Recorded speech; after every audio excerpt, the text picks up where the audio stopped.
నమస్కారం ఘంటారావానికి స్వాగతం. ముందుగా ప్రధానాంశాలు. గల్ఫ్లోని చమురు గ్యాస్ క్షేత్రాలపై ఇరాన్ భీకర దాడులు. టెహ్రాన్ చర్యలను ఖండించిన ప్రపంచ దేశాలు.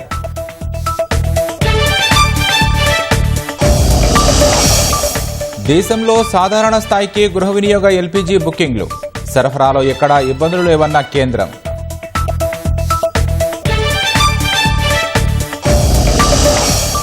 2047 విజన్ డాక్యుమెంట్ సంక్షేమ అభివృద్ధికి కేటాయింపులు.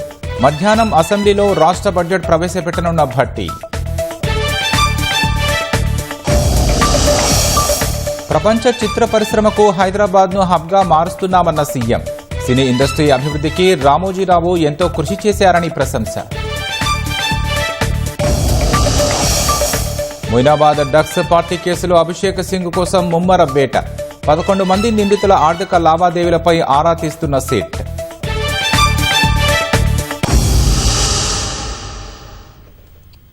పశ్చిమాసియాలో యుద్ధం పతాక స్థాయికి చేరుకుంది. గల్ఫ్లోని చమురు గ్యాస్ క్షేత్రాలపై ఇరాన్ భీకర దాడులతో విరుచుకుపడుతోంది. ఈ దాడులతో పలు రిఫైనరీలు మంటల్లో చిక్కుకున్నాయి. అటు ఇరాన్ దాడిలో అమెరికాకు చెందిన F-35 యుద్ధ విమానం తీవ్రంగా దెబ్బతిన్నట్లు తెలుస్తోంది.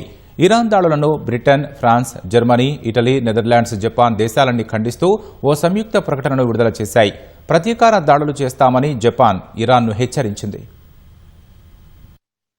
ప్రపంచ ఆర్థిక వ్యవస్థలో ప్రకంపనలు సృష్టిస్తున్న యుద్ధంలో ఉద్రిక్తతలను మరింత పెంచుతూ గల్ఫ్ దేశాల్లోని చమురు, సహజ వాయువు కేంద్రాలపై ఇరాన్ దాడులను మరింత ముమ్మరం చేసింది. తమ గ్యాస్ క్షేత్రం సౌత్ పార్స్పై దాడికి ప్రతీకారంగా పెద్ద ఎత్తున దాడులు చేస్తోంది. ఇజ్రాయెల్లోని హైఫా చమురు శుద్ధి కర్మాగారంపై క్షిపణి దాడి జరిగింది. దాంతోపాటు హైఫాలోని విద్యుత్ కేంద్రంపైన ఇరాన్ దాడి చేసింది.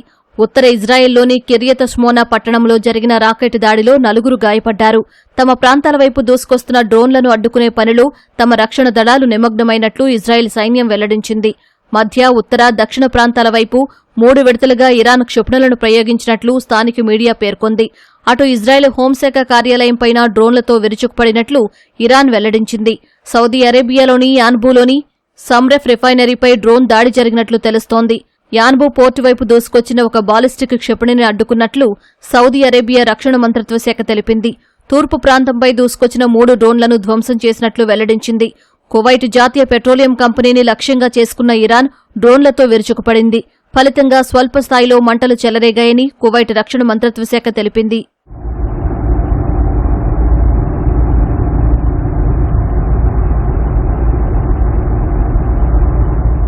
అమెరికాకు చెందిన F-35 యుద్ధ విమానంపై దాడి చేసి దెబ్బతీసినట్లు Islamic revolutionary guard corps IRGC ప్రకటించింది. తమ ప్రాంతం వైపు దూసుకొచ్చిన F-35 యుద్ధ విమానం తమ వైమానిక రక్షణ వ్యవస్థలు లక్ష్యంగా చేసుకుని దాడులు చేస్తున్నట్లు ఉన్న వీడియోను ఇరాన్ మీడియా ప్రచురించింది.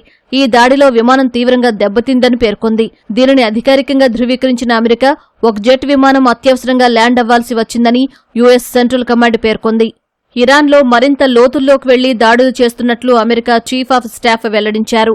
హొర్మోజ్లో ఇరాన్ బోట్లను తమ యుద్ధ విమానాలు వెంటాడుతున్నాయని తెలిపారు. ఇరాన్ సైన్యం భవిష్యత్తు అమెరికా చేతిలో ఉందని రక్షణ మంత్రి పీట్ హెగ్సెత్ తెలిపారు. అటు యుద్ధం ప్రారంభమైన తర్వాత ఇజ్రాయెల్ తొలిసారి ఉత్తర ఇరాన్పై దాడులు చేసింది. కాస్పియన్ సముద్రంలోని నౌకలు, పోర్టులు, కమాండ్ కేంద్రంపై దాడులు చేసినట్లు ఇజ్రాయెల్ ప్రకటించింది. ఈ యుద్ధంలో ఇరాన్కు భారీ స్థాయిలో నష్టం జరిగిందని, టెహ్రాన్ ఎప్పటికంటే బలహీనంగా మారిందని ఇజ్రాయెల్ ప్రధాని నెతన్యాహు వెల్లడించారు. యురేనియంను సుసంపన్నం చేసే లేదా బాలిస్టిక్ క్షిపణులను ఉత్పత్తి చేసే సామర్థ్యం ఇరాన్కు ఇకపై లేదని నెతన్యాహు పేర్కొన్నారు. తాను చనిపోయినట్లు వార్తలు వస్తున్న వేళ నెతన్యాహు మీడియాతో మాట్లాడారు. తన మరణంపై వచ్చిన వార్తలను ఖండించారు. ఇరాక్లోని సలాహల్దీన్ ప్రావిన్స్లో PMF దళాలే లక్ష్యంగా ఇజ్రాయెల్ వైమానిక దాడి చేసింది. దక్షిణ లెబనాన్ పైన ఇజ్రాయెల్ వైమానిక దాడులు కొనసాగిస్తోంది. మర్జాయున్ ప్రాంతంలోని కబ్రికా, టోలియోన్ నగరాల్లోని హెజ్బొల్లా స్థావరాలపై దాడులు చేసింది. ఇజ్రాయెల్ దాడుల కారణంగా ప్రధాన విద్యుత్ సబ్స్టేషన్ దెబ్బతినడంతో దక్షిణ లెబనాన్లోని విద్యుత్కు తీవ్ర అంతరాయం ఏర్పడింది. ఉద్రిక్తతల నేపథ్యంలో ఏప్రిల్ ఆఖరి వరకు దుబాయ్, రియాద్లకు విమాన సర్వీసులు రద్దు చేస్తున్నట్లు క్యాథీ పసిఫిక్ ప్రకటించింది. గల్ఫ్లోని చమురు, గ్యాస్ క్షేత్రాలపై ఇరాన్ దాడులను Britain, France, Germany, Italy, Netherlands, Japan దేశాలన్నీ ఖండిస్తూ ఓ సంయుక్త ప్రకటనను విడుదల చేశాయి. హొర్మోజ్లో సురక్షిత రవాణాకు సరైన చర్యలు చేపట్టడానికి సహకరిస్తామని తెలిపాయి. అటు అమెరికా అధ్యక్షుడు డొనాల్డ్ ట్రంప్తో భేటీ అయిన జపాన్ ప్రధాని తకాయిచి హొర్మోజ్లో సహకారానికి సమ్మతించారు. ఖతార్ చమురు క్షేత్రాలపై దాడులు చేస్తే ప్రతీకార దాడులు చేస్తామని హెచ్చరించారు. ఇరాన్ దాడులను సౌదీ అరేబియా, ఖతార్, యుఏఈ ఖండించాయి. ఇదో ప్రమాదకర చర్య అని వ్యాఖ్యానించాయి. ఖతార్తో పాటు గల్ఫ్లోని మిత్రదేశాలకు అండగా ఉంటామని యూకే ప్రధాని కీర్ స్టార్మర్ వెల్లడించారు. రాస్ లఫాన్ గ్యాస్ క్షేత్రంపై ఇరాన్ దాడులు జరిపిన తర్వాత ఖతార్ పాలకుడు షేక్ తమీం బిన్ హమ్మద్ అల్థానీకి ఫోన్ చేసిన స్టార్మర్ టెహ్రాన్ దాడులను ఖండించారు. దేశంలో గృహ వినియోగ ఎల్పీజీ బుకింగ్లు క్రమంగా సాధారణ స్థాయికి వస్తున్నాయని కేంద్ర ప్రభుత్వం వెల్లడించింది. పశ్చిమాసియాలో ఘర్షణల కారణంగా హోర్ముజ్ జలసంధిని మూసివేయడంతో భయాందోళనకు గురైన ప్రజలు లక్షల సంఖ్యలో ఎల్పీజీ బుకింగ్లు చేశారని తెలిపింది. మార్చి 13న ఒక్కరోజే అత్యధికంగా 87.7 లక్షల బుకింగ్లు వచ్చాయని పేర్కొంది. క్రమంగా తగ్గి బుధవారం నాటికి 56 నుంచి 57 లక్షలకు చేరుకున్నాయని వివరించింది. ఆందోళనతో చేసే బుకింగ్లు తగ్గుతున్నాయని తెలిపింది. గృహ అవసరాల ఎల్పీజీకి కేంద్రం అధిక ప్రాధాన్యం ఇస్తూనే ఉంటుందని పెట్రోలియం సహజ వాయువుల మంత్రిత్వ శాఖ సంయుక్త కార్యదర్శి సుజాత శర్మ వెల్లడించారు. ఎల్పీజీ పరిస్థితి ఆందోళనకరంగానే ఉన్నప్పటికీ ఎక్కడా సరఫరా నిలిచిపోలేదని చెప్పారు. గత 2 వారాల్లో ఎల్పీజీ ఉత్పత్తి 40% పైగా పెరిగిందని తెలిపారు. ప్రభుత్వ రంగానికి చెందిన 3 చమురు మార్కెటింగ్ కంపెనీలు సాధారణ స్థాయిలో ఎల్పీజీని సరఫరా చేస్తున్నాయని పేర్కొన్నారు. ఇరాన్ యుద్ధానికి ముందు దేశంలో సగటున రోజుకు 55 లక్షల సిలిండర్లు బుక్ అయ్యేవని చెప్పారు. బుధవారం 56 లక్షల మంది బుక్ చేసుకోగా 54.91 లక్షల మందికి సిలిండర్లు అందాయని సుజాత శర్మ వెల్లడించారు. 2047 విజన్ డాక్యుమెంట్తో పాటు సంక్షేమ అభివృద్ధిని సమతుల్యం చేస్తూ ప్రభుత్వం రాష్ట్ర వార్షిక బడ్జెట్ ప్రవేశపెట్టనుంది. వ్యవసాయానికి అగ్రతాంబూలం వేస్తూనే ఆయా రంగాలకు తగిన కేటాయింపులు చేయనున్నారు. ఎన్నికల హామీల అమలుకు అవసరమైన నిధులు, కొనసాగుతున్న పథకాలతో పాటు కొన్ని కొత్త కార్యక్రమాలకు బడ్జెట్లో నిధులు ప్రతిపాదించే అవకాశం ఉంది. రాబడులు ఆశించిన మేర లేని తరుణంలో వాస్తవిక బడ్జెట్ దిశగా సర్కారు సిద్ధమైంది. 3,20,000 నుంచి 30,000 కోట్ల మధ్యలో రాష్ట్ర పద్దు ఉండే అవకాశం కనిపిస్తోంది. 2026-27 సంవత్సరానికి రాష్ట్ర ఆర్థిక ప్రణాళిక నేడు వెల్లడి కానుంది. రాష్ట్ర ప్రభుత్వం ఉభయ సభల్లో బడ్జెట్ ప్రవేశపెట్టనుంది. ఉప ముఖ్యమంత్రి మల్లు భట్టి విక్రమార్క శాసనసభలో, మంత్రి ఉత్తమ్ కుమార్ రెడ్డి మండలిలో మధ్యాహ్నం 12 గంటలకి పద్దు ప్రవేశపెడతారు. రాష్ట్రంలో కాంగ్రెస్ ప్రభుత్వం అధికారంలోకి వచ్చిన తర్వాత ప్రవేశపెడుతున్న 3వ పూర్తిస్థాయి బడ్జెట్ ఇది. 2023 డిసెంబర్లో అధికారంలోకొచ్చాక 2024 ఫిబ్రవరిలో ఓటాన్ అకౌంట్ బడ్జెట్ ప్రవేశపెట్టిన రేవంత్ ప్రభుత్వం 2024 జులై, 2025 మార్చిలో పూర్తిస్థాయి బడ్జెట్ ప్రవేశపెట్టింది. గత 2 బడ్జెట్లు బేరీజు వేసుకుంటూ ఈ వార్షిక ప్రణాళికను ప్రవేశపెట్టేందుకు సర్కారు సిద్ధమైంది. సహజంగానే ఇప్పటికే కొనసాగుతున్న వివిధ పథకాలు, కార్యక్రమాలతో పాటు 2023 ఎన్నికల్లో ఇచ్చిన అమలుకి బడ్జెట్లో నిధులు కేటాయించే అవకాశం ఉంది. ఆయా వర్గాల సంక్షేమం, అభివృద్ధి కార్యక్రమాలకి కేటాయింపులు చేయనున్నారు. రాష్ట్రంలో ఎక్కువ మంది ప్రజలకు ఆధారమైన వ్యవసాయ రంగమే తొలి ప్రాధాన్యం కానుంది. ఉమ్మడి పాలమూరు, నల్గొండ జిల్లాల్లోని సాగునీటి ప్రాజెక్టులను ప్రాధాన్యంగా తీసుకున్నందున ఆ మేరకు నిధులు కేటాయించనున్నారు. ప్రత్యేకించి ప్రాజెక్టుల భూసేకరణపై దృష్టి సారించే అవకాశం ఉంది. ఎస్సీ, ఎస్టీ, బీసీ, మైనారిటీ, మహిళా సంక్షేమానికి అమల్లో ఉన్న పథకాలు, కార్యక్రమాలకు నిధులు కేటాయించనున్నారు. కొత్తగా పాఠశాల విద్యార్థులకు అల్పాహార పథకం, ఐటీఐ విద్యార్థులకు ఉపకార వేతనాలు, విద్యార్థినులకు ఎలక్ట్రిక్ స్కూటీలు, పింఛన్లు కొంతమేర పెంపు వంటి వాటికి కేటాయింపులు చేసే అవకాశం ఉంది. మౌలిక సదుపాయాలకి ప్రాధాన్యమిచ్చి నిధులు ప్రతిపాదించే పరిస్థితి కనిపిస్తోంది. హైదరాబాద్లోని వివిధ ప్రాజెక్టులు, మూసీ సుందరీకరణ, ఫ్యూచర్ సిటీ సహా ఇతరాలకు నిధులు పొందుపరిచే అవకాశం ఉంది. మెట్రో రైలును ఎల్ఎన్టీ నుంచి స్వాధీనం చేసుకోవడం సహా విస్తరణకు అవసరమైన నిధులు, రోడ్ల నిర్మాణం, ట్రిపుల్-ఆర్, రేడియల్ రోడ్లు తదితరాల కోసం తగిన కేటాయింపులు చేసే అవకాశం కనిపిస్తోంది. మూలధన పెట్టుబడి కోసం కేటాయింపులు పెంచాలన్న అభిప్రాయం ప్రభుత్వ వర్గాల్లో బలంగా ఉంది. ఆ అంశాలన్నింటినీ పరిగణలోకి తీసుకుని నిధులను ప్రతిపాదించనున్నారు. కేంద్ర బడ్జెట్తో పాటు 16వ ఆర్థిక సంఘం నివేదికతో వచ్చే ఆర్థిక సంవత్సరంలో రాష్ట్రానికి వచ్చే నిధులపై స్పష్టత వచ్చింది. గతంతో పోలిస్తే ఏడాదికి 12,000 కోట్లు అదనంగా రానున్నాయి. పనితీరు, వివిధ ప్రమాణాల ఆధారంగా ఆర్థిక సంఘం ప్రత్యేక గ్రాంట్లు ప్రతిపాదించినందున వీలైనన్ని ఎక్కువ నిధులు రాబట్టుకోవాలని రాష్ట్ర ప్రభుత్వం భావిస్తోంది. కేంద్ర ప్రాయోజిత పథకాల నుంచి ఎక్కువ నిధులు వచ్చేలా చర్యలు చేపట్టాలని ముఖ్యమంత్రి రేవంత్ రెడ్డి ఇప్పటికే అధికారులను ఆదేశించారు. వాటికి అవసరమైన మ్యాచింగ్ గ్రాంట్ కోసం తగిన కేటాయింపులు బడ్జెట్లో చేయనున్నారు. రాష్ట్ర రాబడులు ఆశించిన మేర లేవు. జనవరి వరకు 10 నెలల్లో రెవెన్యూ రాబడులు అంచనాల్లో 60% మాత్రమే అధిగమించాయి. మిగిలిన 2 నెలల్లో గరిష్టంగా మరో 20% మాత్రమే, అంటే మొత్తంగా 80% మించి చేరుకునే అవకాశం కనిపించట్లేదు. వృద్ధి రేటు ఆశించిన మేర లేని పరిస్థితుల్లో వాస్తవికంగా ఉండేలా బడ్జెట్ ఉండాలన్న ఆలోచనలో రాష్ట్ర ప్రభుత్వం ఉంది. అందుకు అనుగుణంగా పద్దు ఉండే అవకాశం కనిపిస్తోంది. రాష్ట్ర ప్రభుత్వం ఇటీవల గ్లోబల్ సమ్మిట్ వేదికగా విజన్ 2047 డాక్యుమెంట్ ఆవిష్కరించింది. $3 ట్రిలియన్ ఎకానమీని రాష్ట్ర ప్రభుత్వం లక్ష్యంగా పెట్టుకుంది. ఆ లక్ష్యానికి అనుగుణంగా రాష్ట్ర వార్షిక ప్రణాళికలో తగిన కార్యాచరణ పొందుపరచనుంది. ప్రస్తుత ఆర్థిక సంవత్సరం వృద్ధి రేటు, వచ్చే ఏడాది వృద్ధి అంచనాను పరిగణలోకి తీసుకుని 2026-27 పద్దు ఉండనుంది. దాదాపు 3,20,000 కోట్ల నుంచి 3,30,000 కోట్ల మధ్యలో రాష్ట్ర బడ్జెట్ ఉండే అవకాశం ఉందని అంచనా వేస్తున్నారు.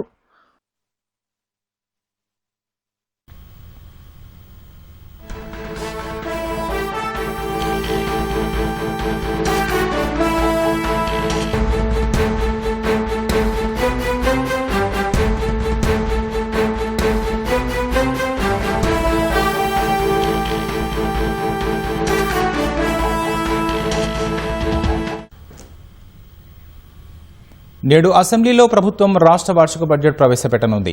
మధ్యాహ్నం 12 గంటలకు డిప్యూటీ సీఎం భట్టి విక్రమార్క శాసనసభలో బడ్జెట్ ప్రవేశపెట్టనున్నారు. వ్యవసాయానికి అగ్రతాంబూలం వేస్తూనే ఆయా రంగాలకు తగిన కేటాయింపులు చేయనున్నారు. దీనిపై మరింత సమాచారం మా ప్రతినిధి తిరుపాల్ రెడ్డి ప్రత్యక్ష ప్రసారం ద్వారా అందిస్తారు. మరికొద్దిసేపట్లో రాష్ట్ర మంత్రిమండలి అసెంబ్లీ ప్రాంగణంలో సమావేశం కానున్నది. ప్రధానంగా ఈవేళ మధ్యాహ్నం 12 గంటలకు బడ్జెట్ ప్రవేశపెట్టున్నారు. దీనికి సంబంధించి ఇప్పటికే కసరత్తు పూర్తయింది. ఉప ముఖ్యమంత్రి భట్టి విక్రమార్క కాసేపట్లో ప్రజాభవన్లో ఉన్న నల్లపోచమ్మ ఆలయంలో ప్రత్యేక పూజలు నిర్వహించి అక్కడి నుంచి ఈ మంత్రిమండలి సమావేశానికి హాజరు కానున్నారు. ప్రధానంగా సాంప్రదాయబద్ధంగా ప్రతిసారి కూడా అసెంబ్లీలో బడ్జెట్ ప్రవేశపెట్టే ముందు మంత్రిమండలి ఆమోదం పొందాల్సింది. ఆ మంత్రిమండలి ఆమోదం పొందిన తర్వాత మొదటి కాపీ గవర్నర్కు అందజేస్తారు. ఆ తర్వాత కాపీ ముఖ్యమంత్రికి, ఆ తర్వాత స్పీకర్కు, మండలి చైర్మన్కు అందజేస్తారు. గత బడ్జెట్ను మనం కూడా చూసినట్లయితే కూడా గత బడ్జెట్లో అంతకుముందు బడ్జెట్ కంటే కూడా కేవలం 5% మాత్రమే బడ్జెట్ పెరిగింది. ఈసారి 2026-27 ఆర్థిక సంవత్సరంలో మరికొంత అదనంగా పెరిగే అవకాశాలున్నాయి. ప్రధానంగా 16వ ప్రణాళిక సంఘం నుంచి వచ్చే నిధులు ఒక 10 నుంచి 12,000 కోట్ల అదనంగా వచ్చే అవకాశం ఉంది. అదేవిధంగా కేంద్ర ప్రాయోజిత కార్యక్రమాల కింద ఎక్కువ నిధులు తీసుకొచ్చుకోవాలని రాష్ట్ర ప్రభుత్వం యోచిస్తుంది. వీటన్నిటిని దృష్టిలో పెట్టుకొని కేంద్రం నుంచి వచ్చే నిధులు కొంత పెరిగే అవకాశం ఉంది. కాబట్టి ఇక్కడ కూడా బడ్జెట్లో కూడా గతంలో మాదిరి 5% కాకుండా దాదాపు 10% పెంచి ప్రతిపాదించే అవకాశాలు ఉన్నాయని చెప్పేసి తెలుస్తుంది. గత సంవత్సరం అంటే ప్రస్తుతం నడుస్తున్న ఈ ఆర్థిక సంవత్సరంలో 2025-26 ఆర్థిక సంవత్సరంలో 3,05,000 కోట్లు బడ్జెట్ ప్రవేశపెట్టారు. ఇప్పుడు రానున్న ఆర్థిక సంవత్సరంలో 2026-27 ఆర్థిక సంవత్సరానికి ఆ బడ్జెట్ 3,30,000 నుంచి 35,000 కోట్లు ఉండే అవకాశం ఉండదని చెప్పేసి అంచనా వేస్తున్నారు. దానికి సంబంధించి మరి కాసేపట్లో ఈ బడ్జెట్కి సంబంధించి పూర్తి వివరాలు వెల్లడయ్యే అవకాశం ఉంటుంది. ప్రధానంగా ఈ బడ్జెట్ రూపకల్పన అంతా కూడా సంక్షేమ అభివృద్ధి కార్యక్రమాలకే ఎక్కువ నిధులు కేటాయించినట్టుగా మనకు సమాచారం ఉన్నది. సంక్షేమ కార్యక్రమాలలో కూడా ప్రధానంగా వ్యవసాయము, విద్య, వైద్య ఈ 3 రంగాలకు అధికంగా నిధులు కేటాయించినట్టుగా తెలుస్తుంది. ఈ బడ్జెట్ రూపకల్పన అంతా కూడా 2047 విజన్ 2047కు దృష్టిలో పెట్టుకొని బడ్జెట్ కేటాయింపులు కొనసాగినట్టుగా తెలుస్తుంది. వాస్తవిక బడ్జెట్ను ఆధారం చేసుకునే ఈ బడ్జెట్ ప్రతిపాదనలు ఉంటున్నాయి. అంటే ఎప్పుడు కూడా ఊహాగానాలతో ఎక్కువ బడ్జెట్ ప్రవేశపెట్టి ఆ తర్వాత సవరించుకోవడం ఇలాంటివి కాకుండా లేకుండా ఎంత అమౌంట్ మనకు రాబడి వస్తుంది దానికి తగ్గట్టుగా ఖర్చులు పెట్టుకునే దానికి అనుకూలంగా ఈ బడ్జెట్ రూపకల్పన చేసినట్టుగా తెలుస్తుంది. ఇప్పటి వరకు ఈ బడ్జెట్ రూపకల్పనలో ప్రధానంగా 2024-25లో వచ్చిన ఆదాయము, అదేవిధంగా 2025-26 ఆర్థిక సంవత్సరంలో వచ్చిన ఆదాయము, ఈ రెండింటిని బేరీజ్ చేసుకొని 2026-27లో ఏ పద్ధతుల కింద ఎంత ఆదాయం వస్తుంది, రాష్ట్రంలో స్వయం ప్రాతిపదిక కింద వచ్చే ఆదాయం ఎంత, కేంద్రం నుంచి వచ్చే వాటా ఎంత, ఇవన్నీ కూడా అంచనా వేసుకున్న తర్వాతనే ఈ బడ్జెట్ రూపకల్పన చేసినట్టుగా తెలుస్తుంది. అదేవిధంగా 2025-26 ఆర్థిక సంవత్సరంలో దాదాపు 64,000 కోట్ల దాకా అప్పు తీసుకొచ్చినట్టుగా సమాచారం ఉంది. ఇది అప్పు కూడా పరిమితి కూడా పెరిగే అవకాశం, ఈసారి 80,000 కోట్ల దాకా అప్పు తీసుకొచ్చుకునేదానికి కూడా అవకాశం ఉన్నట్టుగా చెప్తున్నారు. మొత్తం మీద ఈ బడ్జెట్ అంతా కూడా వ్యవసాయ రంగము, విద్యా, వైద్యం మీద, ఈ మూడింటి మీద ఎక్కువ ఉంటుంది. అదేవిధంగా మెట్రో రైలుకు సంబంధించి కూడా ఇప్పటికే ప్రభుత్వం స్వాధీనం చేసుకోవాలని అన్ని ఒప్పందాలు కూడా అయినా దానికి సంబంధించి కూడా 15,000 కోట్లు ప్రభుత్వం చెల్లించాల్సి, దానికి కూడా కేటాయింపులు ఉండే అవకాశం ఉన్నది. అదేవిధంగా ఫ్యూచర్ సిటీకి సంబంధించి కేటాయింపులు ఉండే అవకాశం ఉందని చెప్పి కూడా తెలుస్తోంది. మరొకవైపు మూసీ పునర్జీవం సంబంధించి మూసీని పూర్తిగా అభివృద్ధి చేసి దాన్ని పూర్తిగా ఒక పర్యాటక ప్రాంతంగా తీర్చిదిద్దాలని ప్రభుత్వం యోచిస్తుంది. దానికి సంబంధించి కూడా కేటాయింపులు ఉంటాయని చెప్పి చెప్తున్నారు. పాఠశాల విద్యార్థులకు అంటే కొత్తగా కొన్ని కార్యక్రమాలు అందుబాటులో తీసుకొచ్చే అవకాశం ఉండదని కూడా తెలుస్తుంది. దానికి సంబంధించి ప్రధానంగా పాఠశాల విద్యార్థులకు అల్పాహారం కావచ్చు, ఐటీఐ విద్యార్థులకు ఉపకార వేతనాలు కావచ్చు, విద్యార్థులకు ఎలక్ట్రిక్ స్కూటీలు ఇచ్చే విషయం కావచ్చు, లేకపోతే పెన్షన్లకు సంబంధించి కొంత పెంచాలని కూడా యోచిస్తున్నట్టు తెలుస్తుంది. వీటికి అదనంగా బడ్జెట్ కేటాయించే అవకాశాలు కనిపిస్తున్నాయి. అదేవిధంగా 666 అదే ORR ఈ మధ్యలో దీనికి సంబంధించిన డెవలప్మెంట్ కార్యక్రమాలకు కూడా కేటాయించేదానికి నిధులు ఈ బడ్జెట్లో నిధులు కేటాయించినట్టుగా తెలుస్తుంది. మొత్తం మీద బడ్జెట్ జనరంజకంగా ఉంటుందని చెప్పి ఇప్పటికే ఉప ముఖ్యమంత్రి బట్టి విక్రమార్క వెల్లడించారు. పూర్తి స్థాయిలో ఏదైతే ప్రజలకు ఎక్కువ అవసరం ఉండదో, ఎక్కడైతే ప్రజా అవసరాలు ఉన్నాయో అక్కడ మాత్రమే బడ్జెట్ నిధులు ఎక్కువ కేటాయిస్తామని చెప్పి కూడా బట్టి విక్రమార్క స్పష్టం చేస్తున్నారు. మొత్తం మీద ఇప్పుడు జరుగుతున్న ఆర్థిక సంవత్సరంలో ఉన్న బడ్జెట్ నిధులను పోల్చుకుంటే కూడా దాదాపు 10% వరకు పెంచే అవకాశం ఉంటుందని చెప్పేసి చెప్తున్నారు. అంటే 3,05,000 కోట్లు ఉన్న ఈ బడ్జెట్ 3,30,000 నుంచి 35,000 కోట్ల వరకు వచ్చే అవకాశం ఉండదని చెప్తున్నారు. అంటే ఈ 10% పెంచడానికి ప్రధానంగా కేంద్రం నుంచి వచ్చే నిధులు వాటా కావచ్చు, అదేవిధంగా కేంద్రము ప్రభుత్వం రెండు కలిసికట్టుగా గ్రాంట్లతో అమలు చేయనున్న కార్యక్రమాలకు, కేంద్ర ప్రాయోజిత కార్యక్రమాల కింద కేంద్రం నుంచి నిధులు తీసుకొచ్చే విషయం కావచ్చు, వీటి మీద ఎక్కువ నిధులు తీసుకొచ్చుకోవాలని చెప్పి యోచిస్తున్నారు. గత ప్రభుత్వం మాదిరి కాకుండా ఈ ప్రభుత్వం 1కి 10 సార్లు కేంద్రం వద్దకెళ్లి అక్కడి నుంచి నిధులు తీసుకొచ్చుకునేదానికి ప్రయత్నం చేస్తున్నారు. ఏ స్కీమ్ కింద కూడా కేంద్ర ప్రభుత్వం నుంచి వచ్చే అవకాశం ఉండదని తెలిసిన ప్రతి స్కీమ్ కింద కూడా నిధులు తీసుకొచ్చేదానికి ఆయా శాఖలకు సంబంధించిన మంత్రులు ప్రయత్నం చేస్తున్నారు. ముఖ్యమంత్రితో పాటు మంత్రులు కూడా 1కి 10 సార్లు తిరిగి తీసుకొచ్చుకుంటున్నారు. కాబట్టి కేంద్రం నుంచి నిధులు కూడా పెద్ద ఎత్తున తీసుకొచ్చుకోవాలన్న యోచనతో ఉన్నారు. మొత్తం మీద కేంద్ర నిధులు, అదేవిధంగా రాష్ట్రంలో పెరగనున్న ఆదాయం, వీటన్నింటినీ కూడా బేరీజ్ వేసుకునే ఈ బడ్జెట్ రూపకల్పన చేసినట్టుగా తెలిసింది. వాస్తవిక పరిస్థితులకు ఆధారంగా, అవసరాలకు అనుగుణంగా ఈ బడ్జెట్ అంతా కూడా రూపకల్పన చేశారని చెప్పేసి చెప్తున్నారు. మరి కాసేపట్లో మంత్రివర్గ సమావేశం ఇక్కడ అసెంబ్లీ కమిటీ హాల్లో సమావేశం కాదు. ఈ సమావేశం తర్వాత బడ్జెట్ పత్రాలను ఆమోదం తెలిపిన తర్వాత ఆ బడ్జెట్ కాపీలను మొదటిది గవర్నర్కు, ఆ తర్వాత ముఖ్యమంత్రికి, ఆ తర్వాత అసెంబ్లీ స్పీకర్కు, ఆ తర్వాత మండలి చైర్మన్కు ఈ సంప్రదాయబద్ధంగా వాళ్ళందరికీ కూడా అందజేస్తారు. అందజేసిన తర్వాత మధ్యాహ్నం 12 గంటలకు ఈ బడ్జెట్ సమావేశం ఉంటుంది. అసెంబ్లీలో బట్టి విక్రమార్క బడ్జెట్ ప్రవేశపెట్టనుండగా, అదేవిధంగా మండలిలో సీనియర్ మంత్రి, అదేవిధంగా ఇరిగేషన్ శాఖ మంత్రి ఉత్తమ్ కుమార్ రెడ్డి మండలిలో ఈ బడ్జెట్ ప్రవేశపెట్టున్నారు.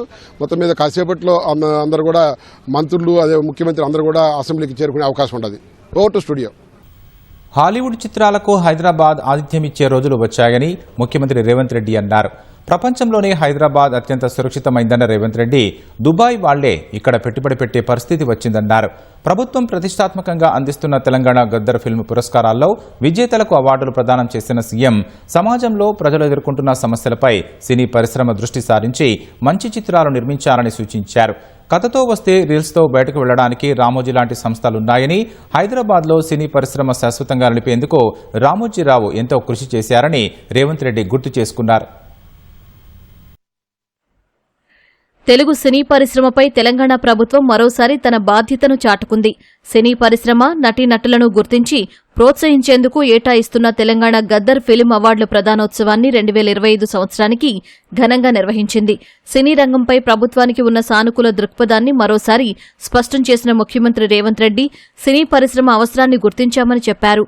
హైదరాబాద్ అనగానే ఐటీ పరిశ్రమలు, బిర్యానీనే కాదని సినిమా హబ్గా గుర్తుకు రావాలన్న రేవంత్ భారతీయ సినీ పరిశ్రమ అంతా ఒకే గొడుగు కిందకు రావాలని ఆకాంక్షించారు.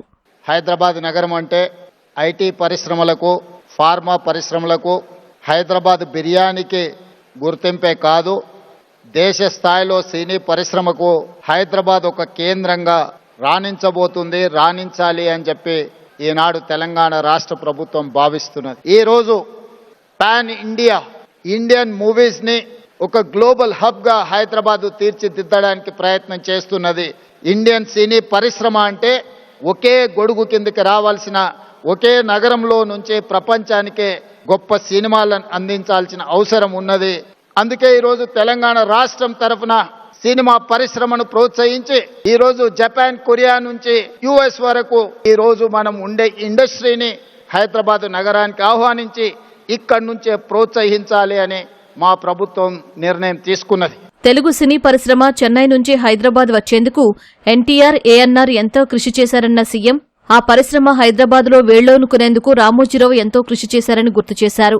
కథతో వస్తే రీల్స్తో వెళ్లేలా రామోజీ ఫిల్మ్ సిటీని తీర్చిదిద్దినట్లు పేర్కొన్నారు.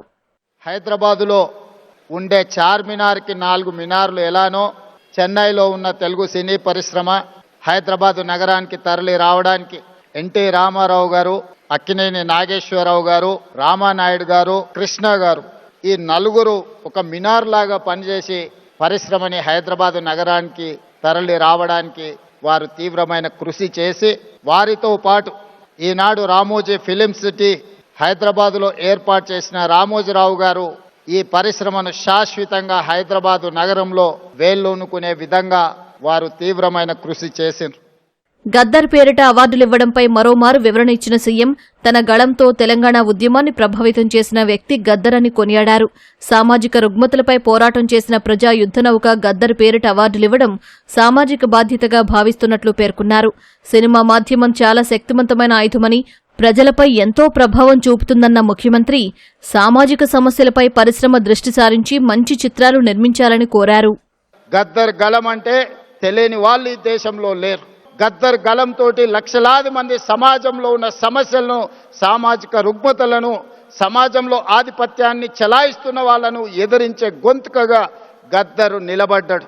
సినిమా అత్యంత ప్రభావితమైన శక్తి, ఒక వెపన్. గద్దర్ స్ఫూర్తితోని సినీ పరిశ్రమ ఒక సామాజిక బాధ్యతను గుర్తెరిగి సమాజంలో ఉండే సమస్యల మీద పోరాటానికి ఈ ఫిల్మ్ ఇండస్ట్రీ ఉపయోగపడాలి, సామాజిక సమస్యల్ని పరిష్కరించడానికి ఈ పరిశ్రమను వినియోగించుకోవాలని మా ప్రభుత్వము భావిస్తున్నది.